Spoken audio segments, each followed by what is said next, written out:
Welcome everybody, Marcus Stone here. In this video you will learn really easy way how you can add or create a subtask for your project in Asana. So let's start.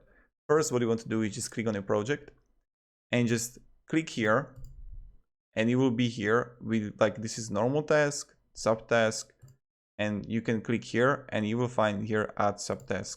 When you add it, and you're gonna write here subtask number 1, you can also date to this subtask. Let's go here. You can assign it to someone, really simple. And this is how we make it. So, and as you can see, the subtask will be always here. Really simple, right? So yeah, and you can add multiple subtasks.